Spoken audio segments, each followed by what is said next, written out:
Welcome to the Anime Audiophile Podcast. Please like and subscribe for more. Thank you.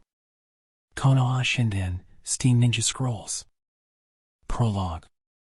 It had been decided that the 5 Kage meeting would be held in the village hidden in the leaves today. Since a delegation of the ninja villages, which are each one in one of the 5 great countries, the Kage of each village, were to gather here, an unusually tense atmosphere was wrapping the village hidden in the leaves.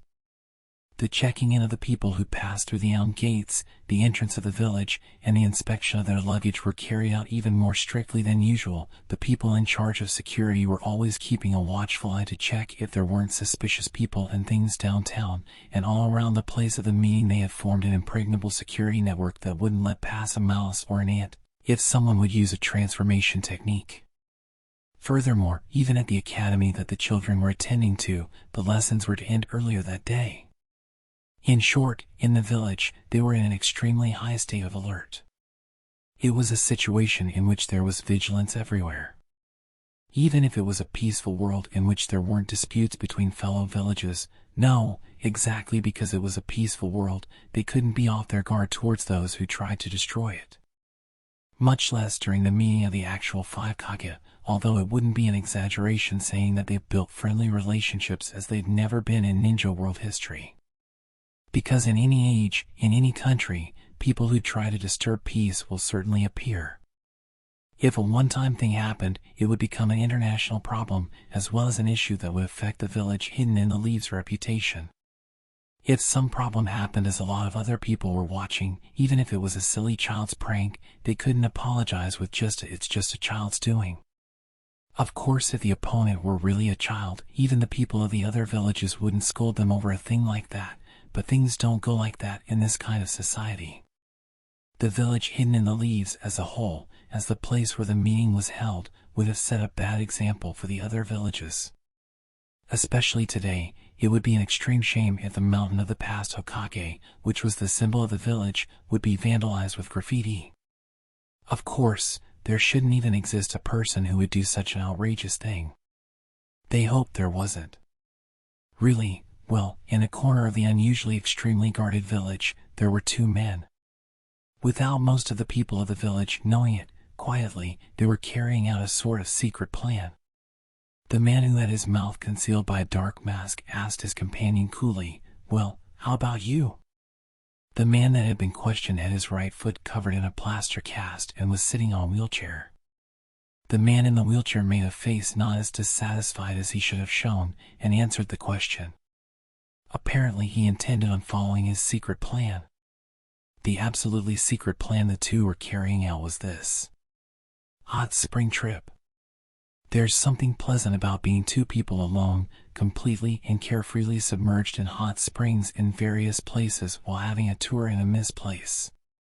In a big day like the 5 Kage meeting, a secret plan carried out in a peaceful village, if they heard about something like that, it would sound as if those guys at the party that wanted to destroy his peace were plotting something for some reason, but something dangerous like this is only in the middle of our story.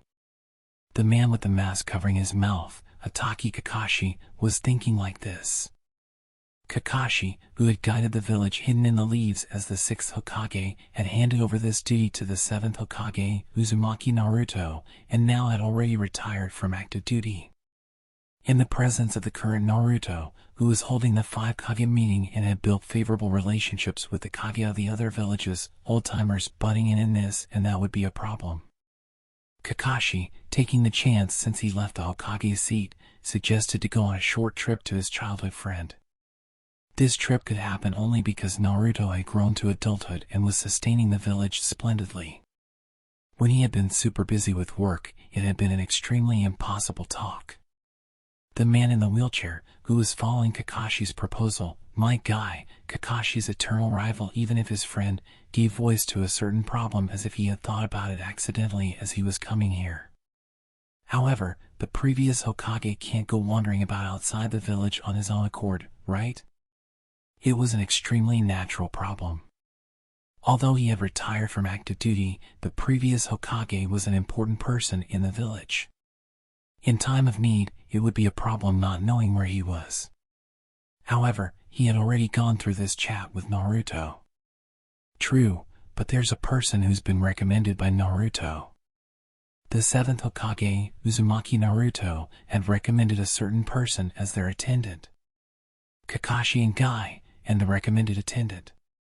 At the same time of the 5 Kage meeting, the three's absolutely secret mission, or rather, hot spring trip, was about to begin. Chapter 1. Sacred Place. I, Sarutobi Mirai, swelled my chest with anticipation. Because today's mission was different from usual. Because usually, it was me who escorted the 7th, but this time I go to another country as the attendant of the previous Hokage, Itachi Kakashi-san, and Guy-san. The content of this mission was apparently simple, a pre-inspection in order to develop together the undeveloped regions that were along the borders of the Land of Fire and the Land of Hot Water, that is, guarding them, but for this mission, surprisingly enough, the 7th had personally recommended me. The 7th Hokage was the hero of the village who had brought the 4th Shinobi World War to its end. And of course a recommendation from the 7th is not a common thing.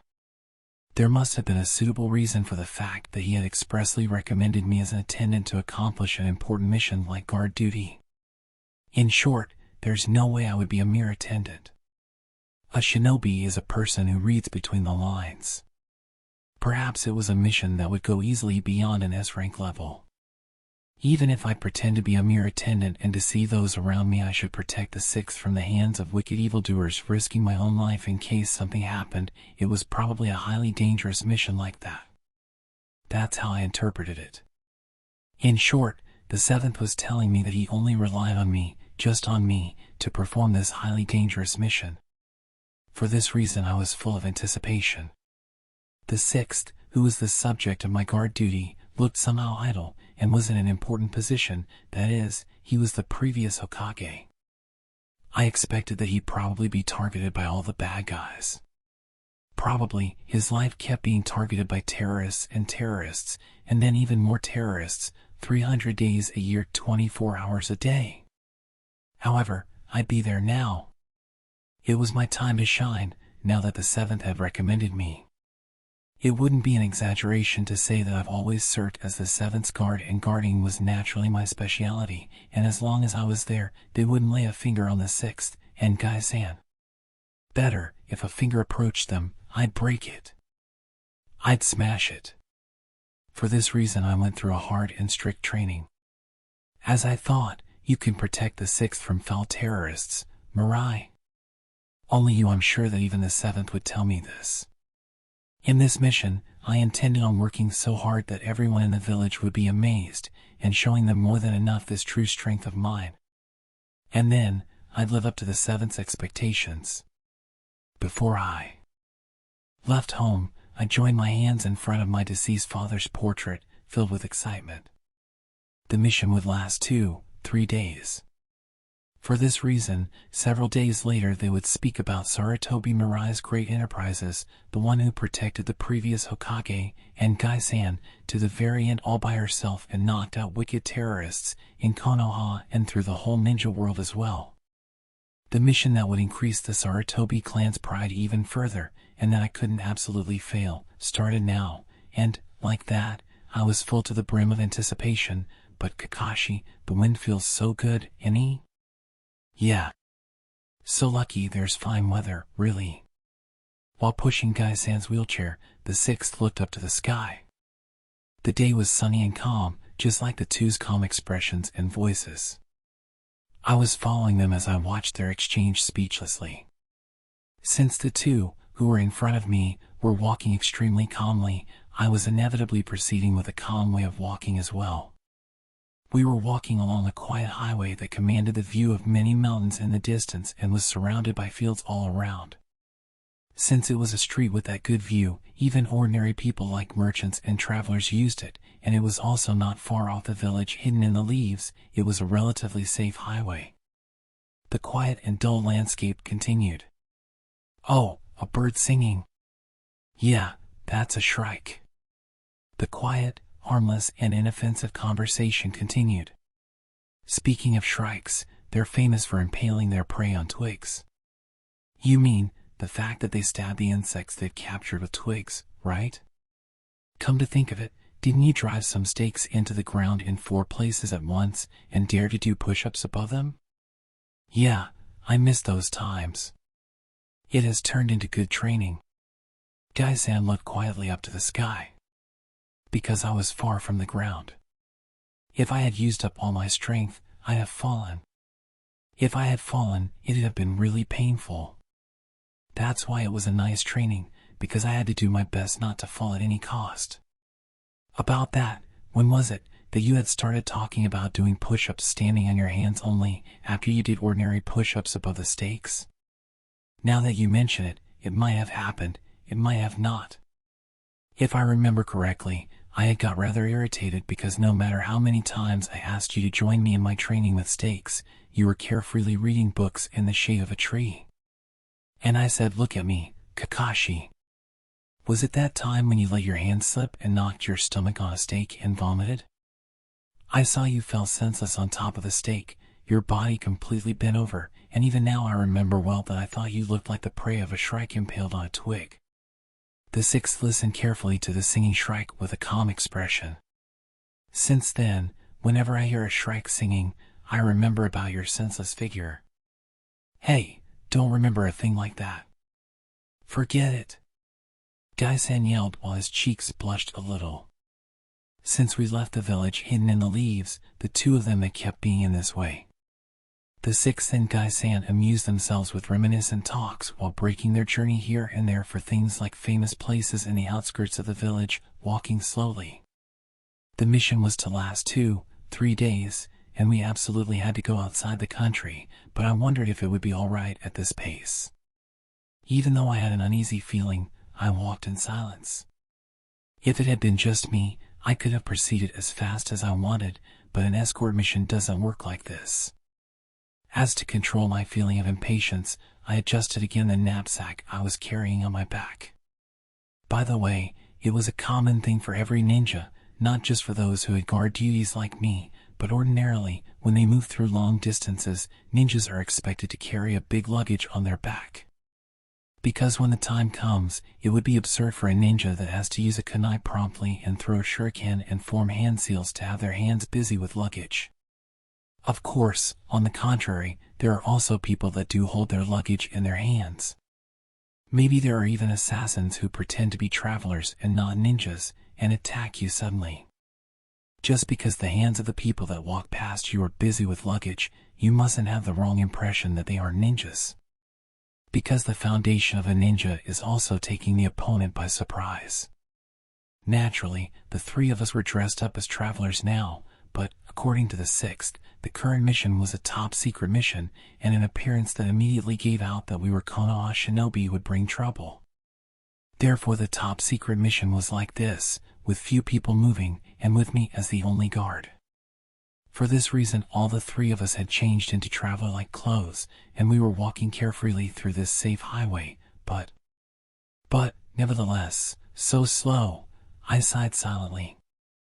As expected, I couldn't tell the sixth, who had retired from active duty, and Gai-san, who was in a wheelchair, to move as fast as a young person, but when I looked at their extremely slow pace, I felt rather irritated. That was merely taking a stroll. It looked like I was watching an elderly couple taking a stroll. I was thinking things like these, when a genuine elderly couple turned up exactly in front of us. They were slowly walking towards us. Now that I looked at them, they seemed like a good-natured couple. They had matching hats and a rather large knapsack, and were carrying a stick in their hands. However, given that their legs and hips looked steady, those sticks were probably for climbing mountains. I'd say that the couple went climbing since they had been blessed with such good weather. However, I couldn't be fooled just because they looked like an old couple. Their hands were busy with the sticks. But even sticks can become weapons. They could even have inserted a blade into them. While I observed the old couple's every move, they passed by us. The moment they passed by, the old couple nodded slightly. Also the sixth and Gai-san nodded in reply. Then, they slowly increased the distance between us. However, I didn't let my guard down behind us. I had a burning feeling of tension. A single cold sweat drop ran down my spine. Then, the distance between us and the old couple increased steadily, and their retreating figures grew smaller. Finally, the figure of the old couple that didn't have luggage disappeared. "Error. What's the matter? You're making a scary face." At the sixth anxious voice, I suddenly came to my senses. Apparently, my expression had spontaneously stiffened. I relaxed my stance, flustered. However, I couldn't say, as one would expect, because maybe the old couple would make an unexpected turn and attack us from behind. No, I thought that some terrorists might appear suddenly from these bushes here, and I was on guard and, On the peaceful highway, only my dry laughter was breaking the calm. The sixth and Gai-san made a bewildered expression. A strange atmosphere had fallen over us. In the first place, I didn't know what I should talk about with those two, who were old enough to be my father. I wondered if it was because I've been without a father since I was born, or if this kind of thing happens to everyone. Anyhow, I had said strange things. That moment, my cheeks burned red. The bushes. I don't think so. They're normal. The sixth grinned. While I felt my ears become bright red, I answered yes, right, in an almost vanishing voice. As a result, without the old couple that had passed by turning into assassins and baring their fangs at us, and without terrorists jumping out of the bushes around us, the never-changing scenery continued stubbornly. The reminiscent talk of the two became lively. I, who was supposed to guard them, just walked, still bored. Also, Gai-san hummed in a good mood with the singing birds that fluttered in the wind, and the dull hours passed uneventful and quiet. There was peace all over. I didn't really think that it would be good if anything happened in particular. Generally, a top-secret mission is over when terrorists get to know about it and target you. It means checkmate. Even if I guarded them, the best thing would be that it ended calmly and uneventfully. Of course I understood this. I understood it, but, however, that moment, I suddenly thought about it. I surely couldn't become like the seventh. No matter how much I worked hard, no matter how much I trained, I surely couldn't play a role as important as the seventh's. That was a thought, almost a conviction, I had had since I was a child. To begin with, the seventh had a lot of great achievements that even now were narrated as legends of the generation before mine.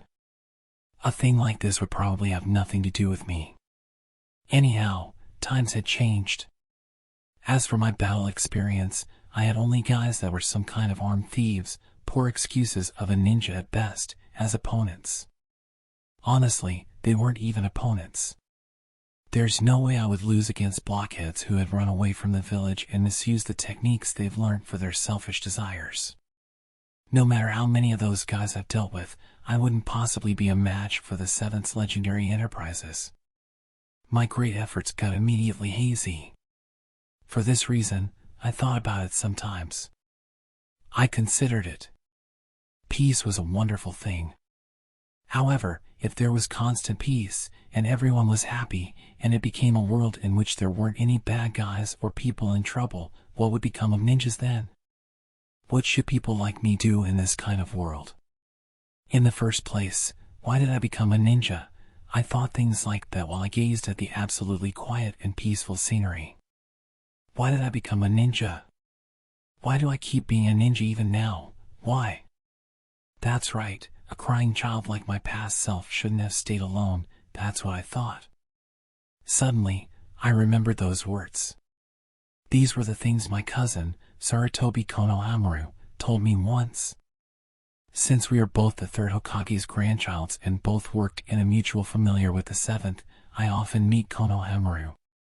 Even though he has a good command of the Rasengan, a technique that has been passed on him directly by the seventh, and he supports the village as a remarkable jonin, he's in the elite that acts as a supervisor for the seventh son, Boruto-kun. For me, he's just like an older brother about my age.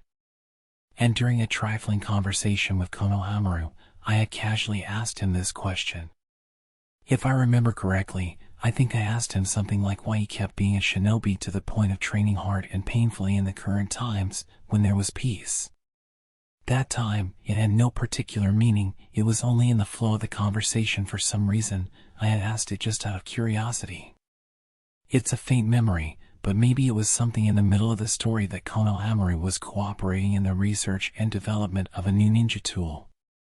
Apparently, they had reached the point that anybody would be easily able to use complicated techniques if they used this ninja tool. I had said something like, if it's so, there would be no one who works hard and trains anymore. I don't remember exactly, but I probably asked the previous question at that point. However, after a seemingly awkward answer, Konohamaru's intrepid profile left a strange impression on me. Because I wondered if my father had that kind of face when he was young. However, thinking back now, it's natural that Konohamaru had answered that way. When the third, my grandfather, and then my father died, Konohamaru was barely still at a genin's age, probably. I wonder if he was an academy student, perhaps.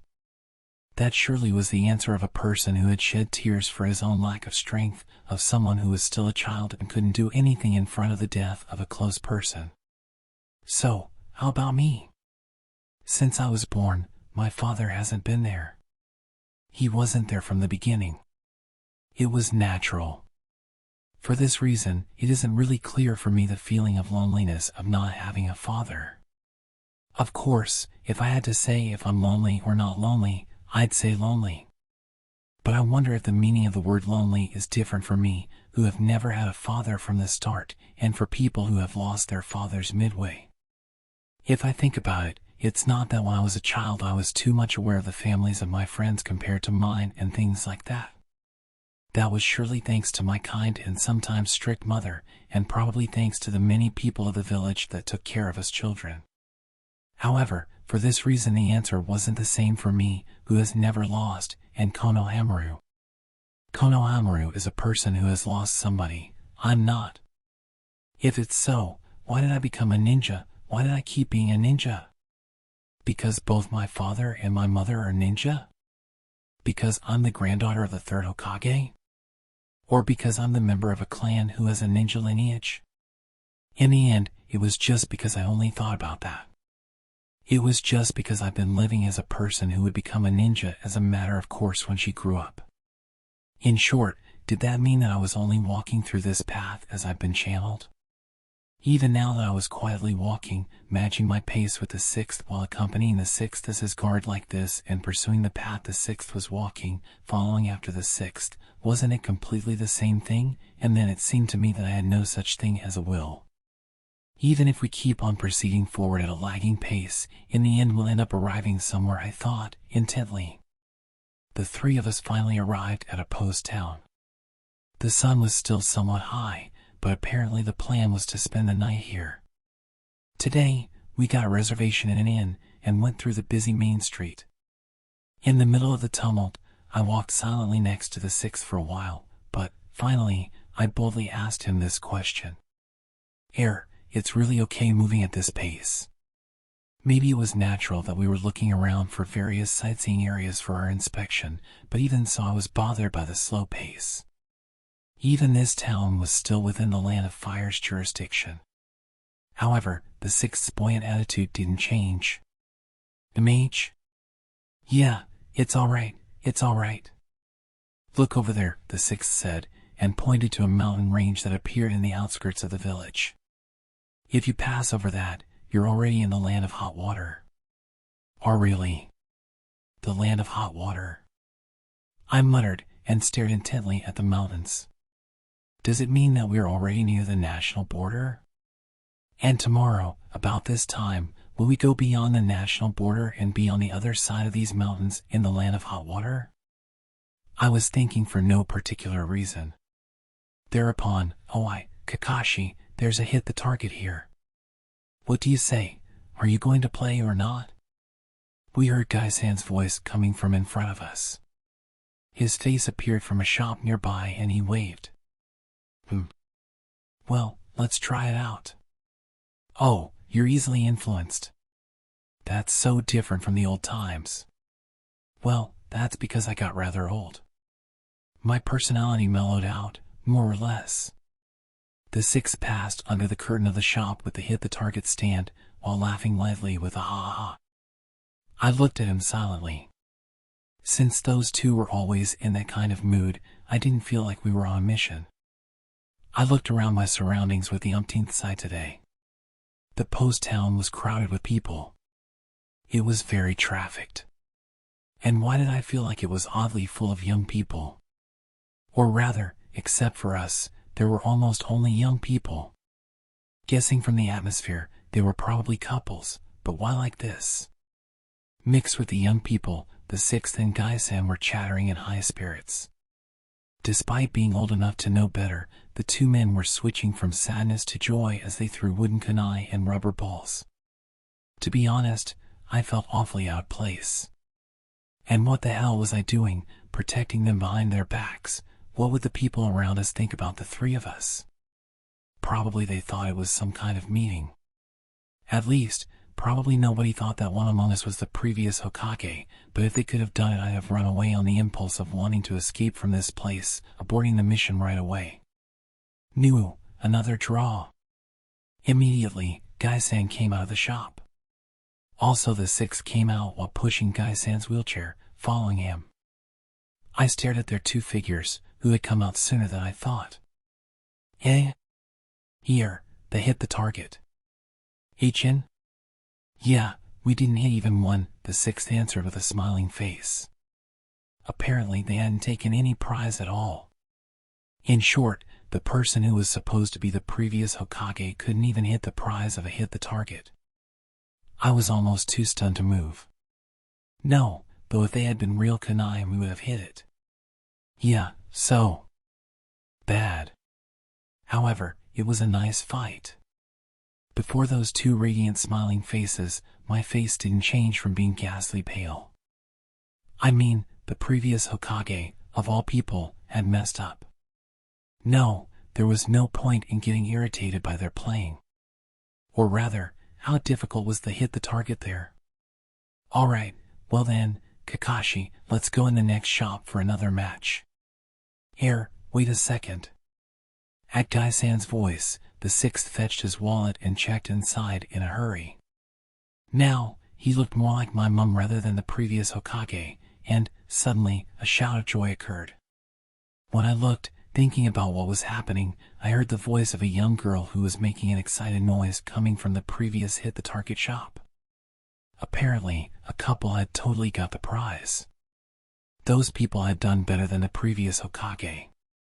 When I shuddered slightly at the couple that was coming out of the shop while holding the big prize, oops. Suddenly, the sixth grabbed the arm of the man that was walking near him. When he looked around, surprised and confused, the sixth's wallet was clutched in the man's hand. He was a pickpocket. Is it so, in a sightseeing area like this? In the midst of the traffic, the sixth sighed quietly. Even if he had tried to flee, he was grabbing the man's arm tightly and didn't let him go. Then, he gave me some instruction in a calm voice, as if nothing had happened. Sorry, but will you call a security guard for me? Why, yes, sir. I answered in a nervous voice. I had been careless.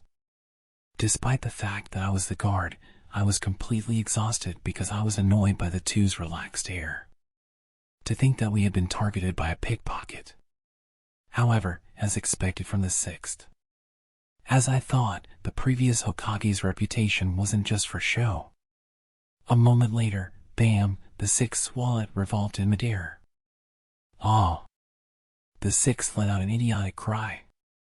The pickpocket, who was being held by his arm, snickered broadly.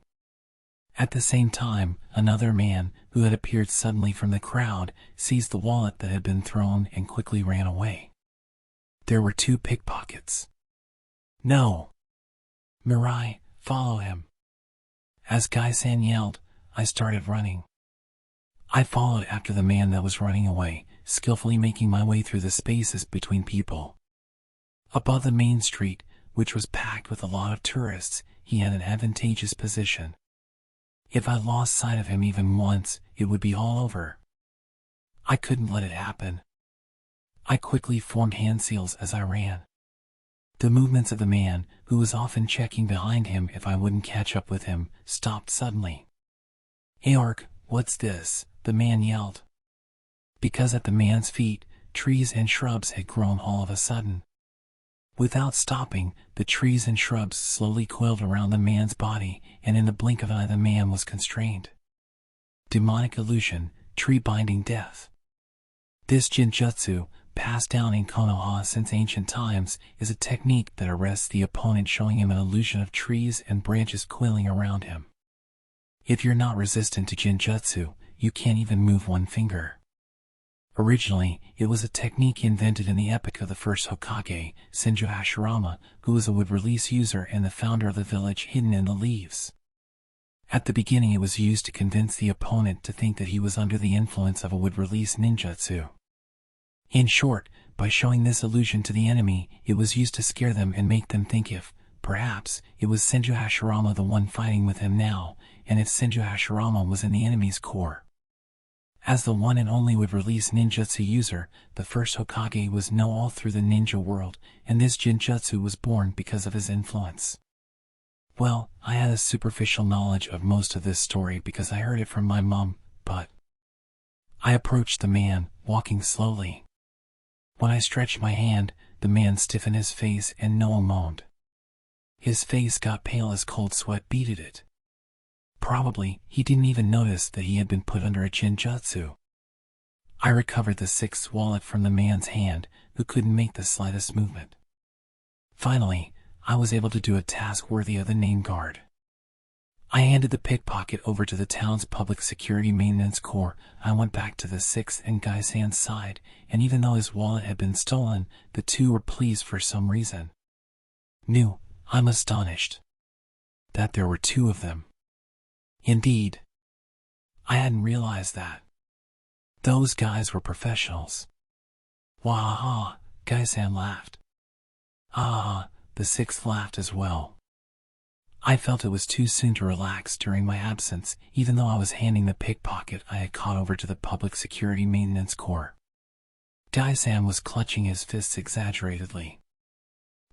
However, I've grown old, too. If I had been in my prime, not just 2, but 1 or 2,000 pickpockets wouldn't have been a big deal. On the contrary, I'd have driven these fists into them before they could steal my wallet. No, you can't drive your fists into people who haven't done anything yet. That's true. The two started their thoughtless conversation again and burst into laughter. Somehow, I was gradually getting angry. "Oh, you came back?" Gaisan, who had noticed me, raised his voice. I raised my voice towards the sixth, who had turned around. "Please, cut it out. What are you laughing so idiotically for?" The sixth and Gaisan were stunned. But I didn't stop. If we had made even just one mistake, we'd have been done for, right? That is, surely letting the pickpocket approach you made was a mistake of mine, right? However, it doesn't mean that I'm blind to my mistakes, but please be more cautious, both of you. Becoming aware of the gazes of the people around me now that I kept talking on and out loud without pausing, I lowered my voice. In the first place, he took advantage of you because you had been too easy on him by just grabbing his arm. He passed the wallet to his friend. You should have smashed the bone of his arm. I'd never do that kind of thing without warning. I'm not Guy. Oi, even I never smash someone's arm without warning. Well then, a lightning release. Use a lightning release. You should have stunned him. MHHH, if I'd used that we would have stood out too much. Look, for the time being, this is a top secret mission. Well, surely, it was just like that. It was just like the sixth had said. Breaking his arm while he was restricting him would have been excessive, and he couldn't have used a lightning release, especially in front of many tourists. I understood it. However, why was I so depressed? Besides, with a smiling face, the sixth pointed at my hand. To be accurate, at his wallet, which was in my hand. I had thought of giving it back and I was still holding it. Can you open it for a moment? I was told, and while I thought it was suspicious, I checked inside the wallet. Thereupon, inside it, for some reason there were no notes and coins at all, but only a scrap of paper. When I thought what, and tried to open it, Phil, you should stop doing bad things. Inside, there was this message and an illustration of the sixth caricature. This wallet is a fake, really. Why, really? As expected from you, Kakashi. The sixth and Gaisen burst into laughter again. But naturally, for me, it wasn't funny at all. Well, I was irritated in general. Well, now that also my spare wallet came back, let's have a look around. The very unfamiliar word spare wallet made my heart sink. I had been of no use as a guard yet. My irritation worsened. What I was so irritated at? At myself, because I didn't do anything. Well then, that way. Gaisen pointed to another shop, and the sixth pushed his wheelchair. Just like the other time in the hit the target shop, the two of them went running again in high spirits, chattering like children. Then I watched their two backs, looking up at it. I wonder if this person was really a Hokage. This doubt appeared instinctively. This person, nonchalantly, with a slow pace, looked as if he wasn't thinking about anything. He even missed the hit the target. On top of that, his wallet, though fake, had been stolen, and despite this he laughed idiotically the whole time, looking completely unreliable. Was he really fit for a great task as the Hokage? The Hokage is a special shinobi, the top of the village.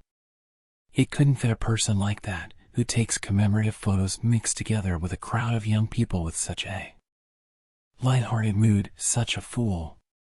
What are you doing? Flustered, I tore off the sixth and Gaisen from a group of young people. My heart had turned into an alarm bell. It was a dangerous place. That moment, a short space had opened between us, and it was an unworthy mistake for a guard to be surrounded by a lot of strangers. And I shuddered if I thought that some young people could have burst out with an explosion. About this time, the sixth and Gaisen would have lost their lives.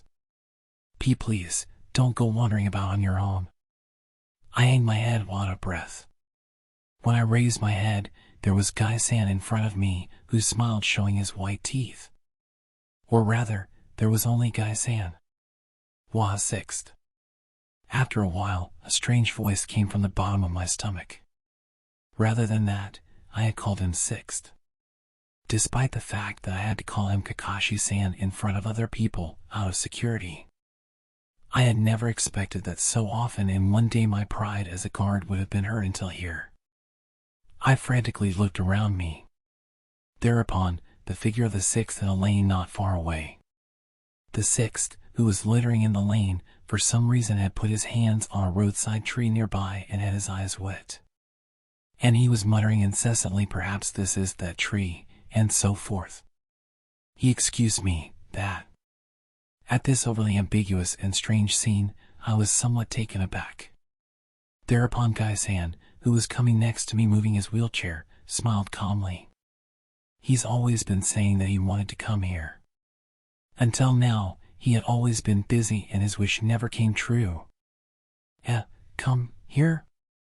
Surely, before I become old enough to understand it, the sixth had been worked to death with paperwork the size of a mountain as Hokage.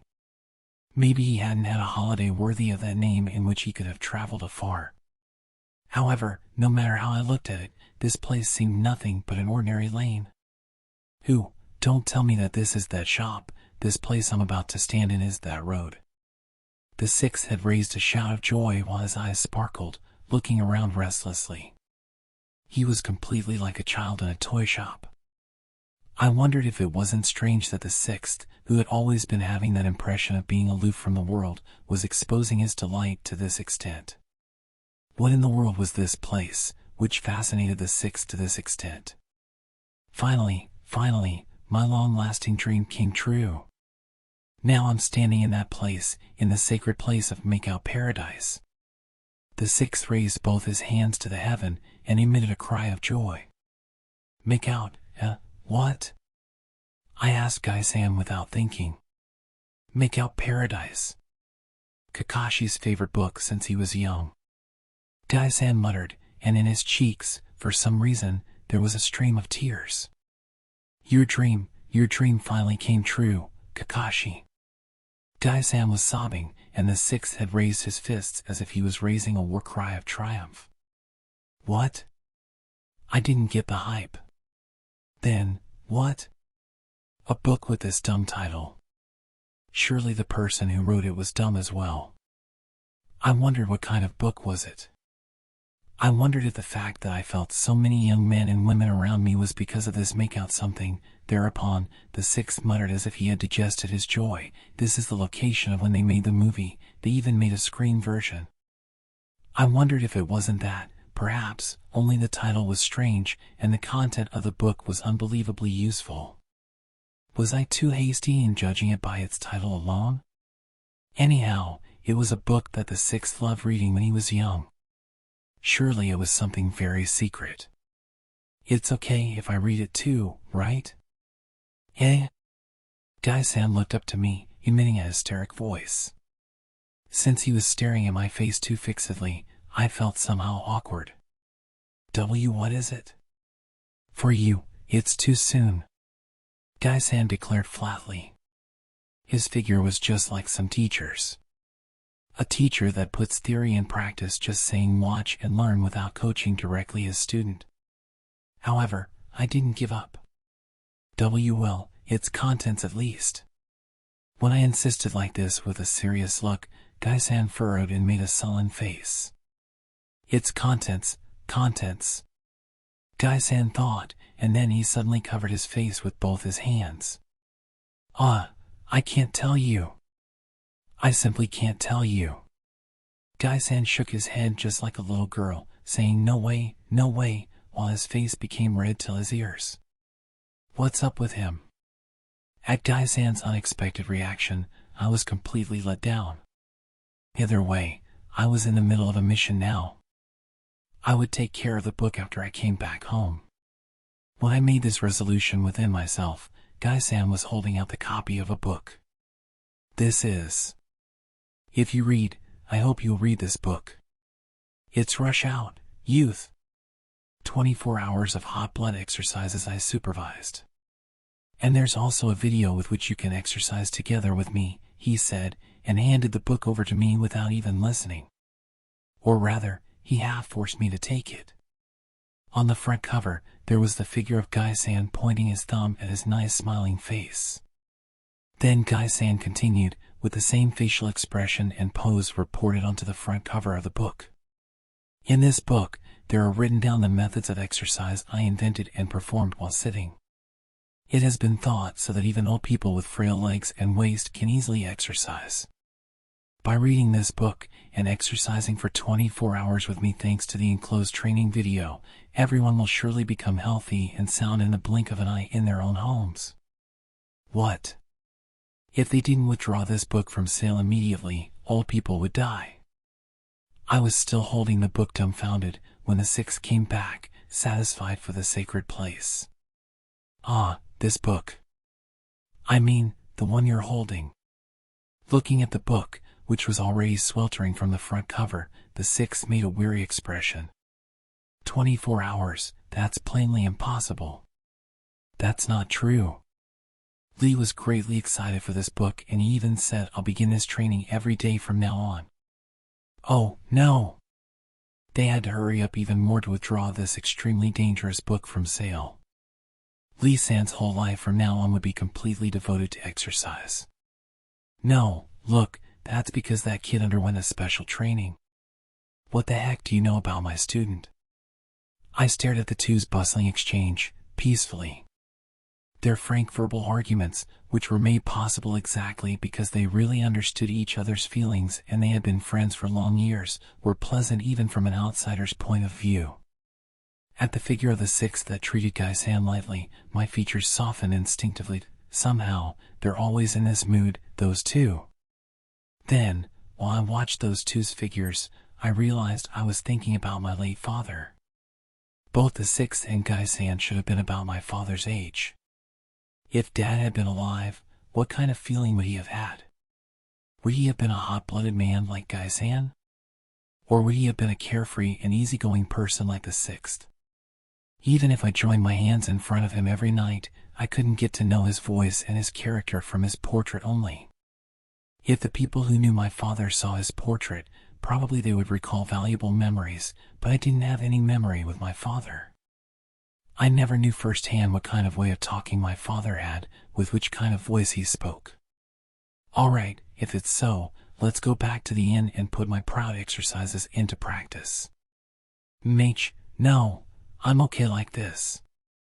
Damn, you're not answering in the right mood here. As expected from my rival. The sixth and Gai-san's boisterous exchange was still going on. 24 hours of hot-blooded exercises at the long-awaited hot springs, not what I wanted really. The sixth said, and pushed Gai-san's wheelchair. Apparently they were heading towards the inn. The sun had already set, and the scarlet that was slightly left in the sky at west was blending with the black of the night. I silently followed after the two. That day had been hectic, but it was because I had been their guard. I had been assigned to guard them directly from the seventh. Surely, the long-awaited hot spring will be a long-awaited holiday. Gradually, our surroundings grew dark. In the fronts of the lines of shops, the light of the paper lanterns was gleaming.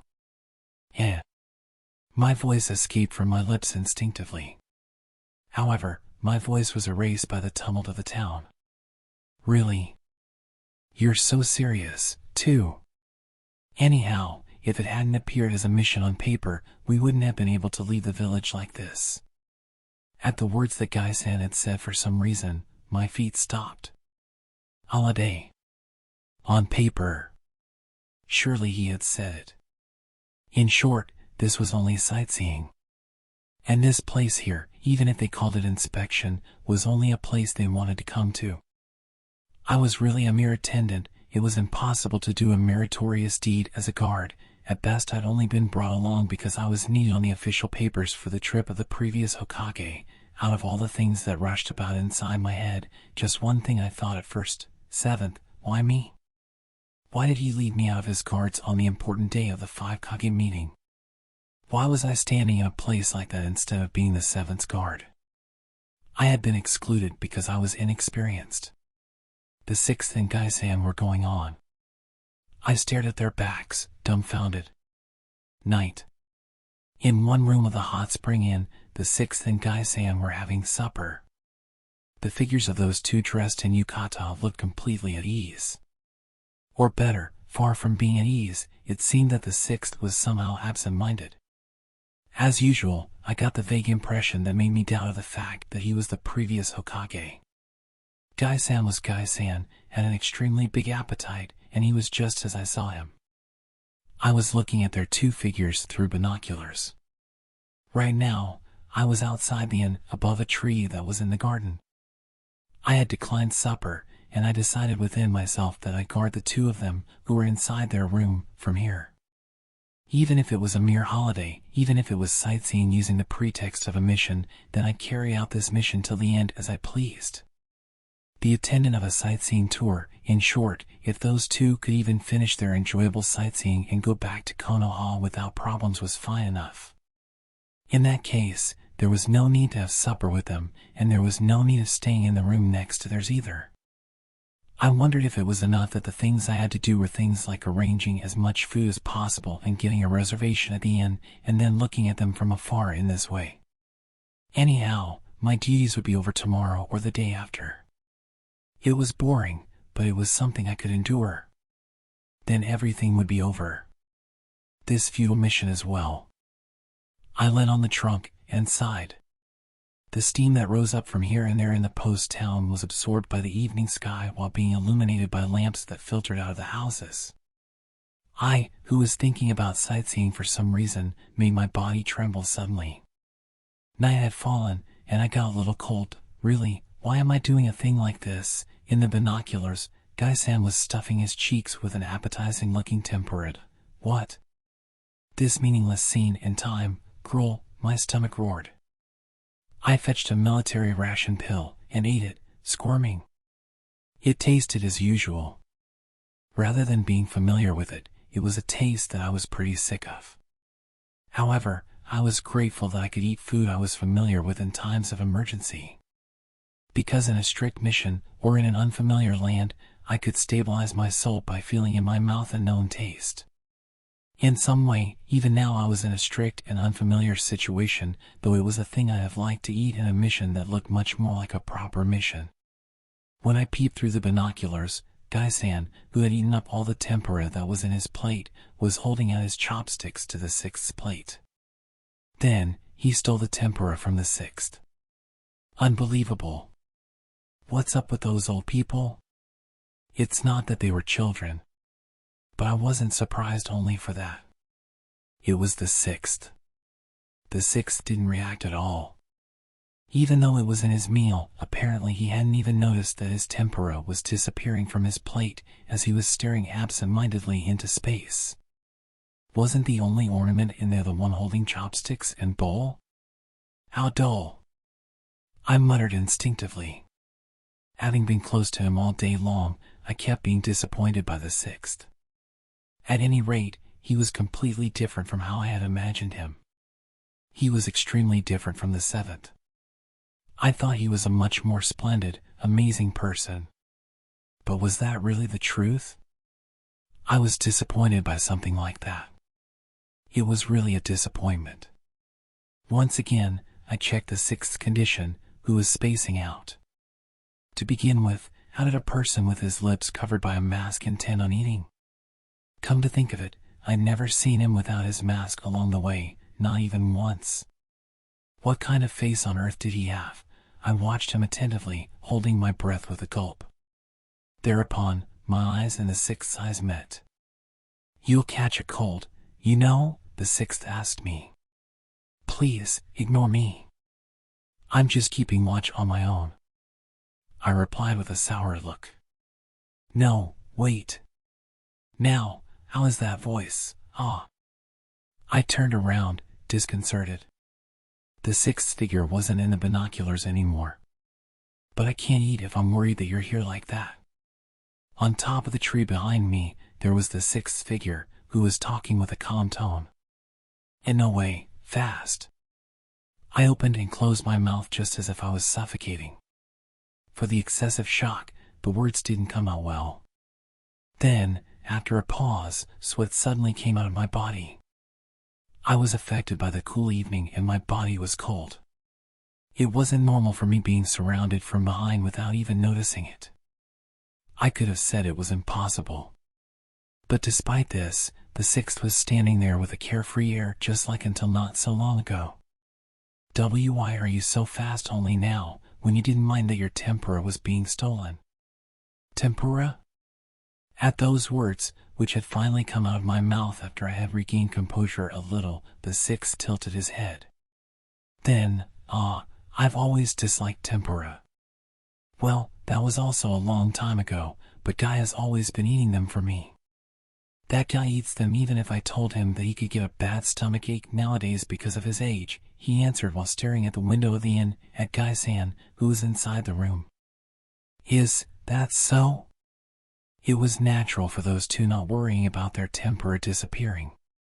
In short, I had misunderstood. "Apart from that, you became hungry, right? How about eating supper with us now?" Since the sixth had asked it with a smiling face, I reacted without thinking. "Okay. At any rate, I'm just an attendant." I had said those things, stressing the word just. I had expressly said those things. I knew that I was being absolutely childish, and I got sick of it. However, when I thought that I couldn't be a guard fair and square, and I was useless in the end, my real feeling was that my back had been exposed before I became aware of it, and it had been a terrible day. Thereupon the sixth looked up to the sky, and clutched the haori that he was wearing above the yukata.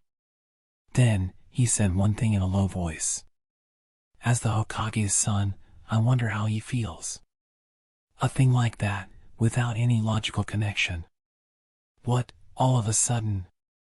"Are you talking about Boruto-kun?" I answered, still with a sullen look, thinking that he had suddenly averted the discussion. "No, I'm talking about your father." "Eh?" The trees were noisy because of the night breeze. When I look at you, I recall the young Asuma. You're the spitting image of his clumsiness. The spitting image of my father. Oddly glad for this, rather than having been called clumsy, I eagerly stared at the sixth. Asuma. Quietly, the sixth began talking. He was tall. And then, after his voice changed, it turned into a nice and austere voice. He was quite popular with girls. Oh. He didn't notice it very much. What about him being the Hokage's son? I, who was listening thinking that it had turned into a serious talk, exclaimed instinctively. Yeah, that's right, that's right. Mate, well, I've heard that a lot of things happened. That he was in disaccord with his father and such. And there were the expectations and strong pressure from those around him. This conversation was rougher than I thought. Maybe it was because of his rebellion towards his father that he left the village for a while. However, when he came back, he was able to take his mask off. Somehow, he was more relaxed than before. Since then, I wonder if that's why their father-son relationship settled down without stiffening. The sixth smiled, looking at me.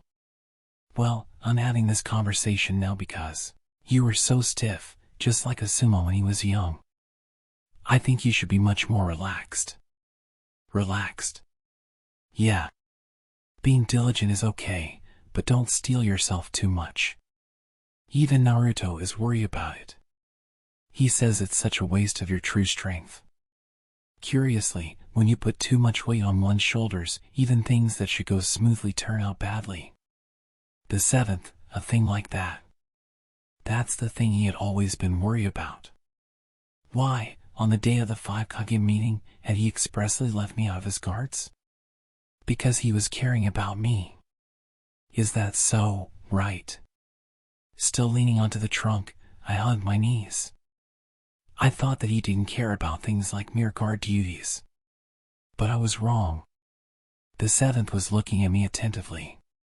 Besides, even though I said it was a holiday or something, even a top-secret mission is a full-fledged mission.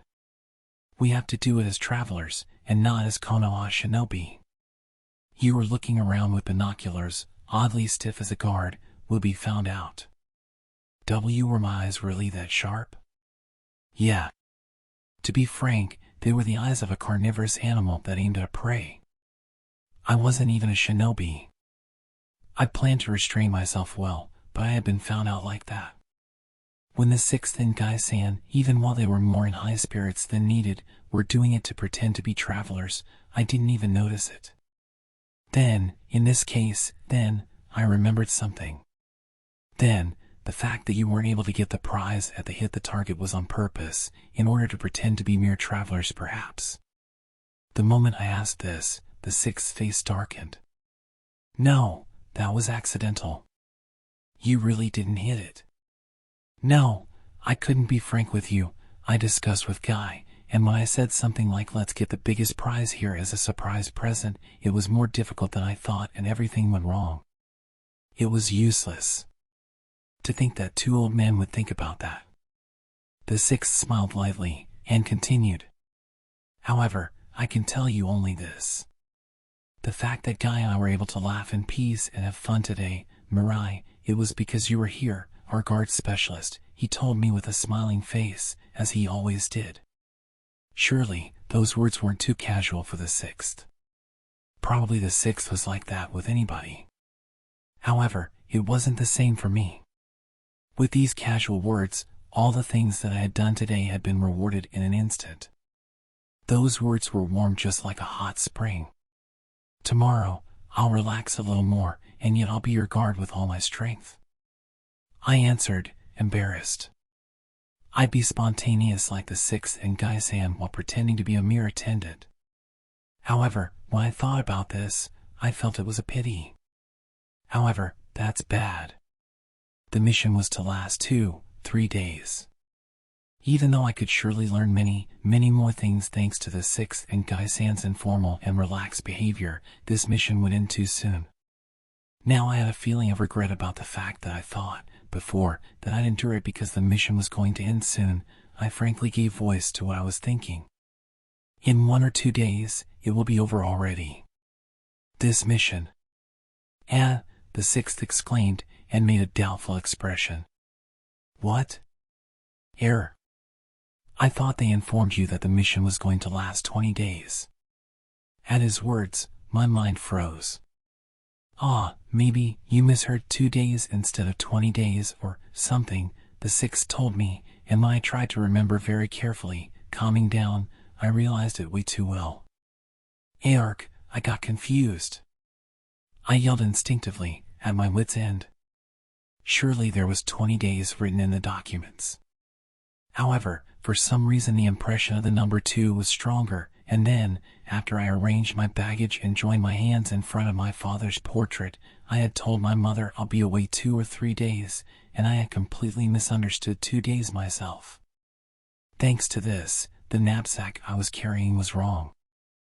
I was carrying baggage for 4, 5 days at best.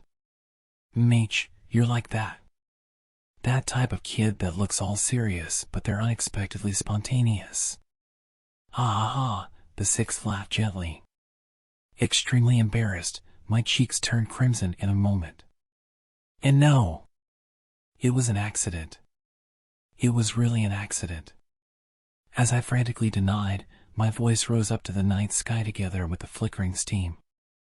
In any case, just as I wished, this trip would last a little while longer. End of Chapter 1.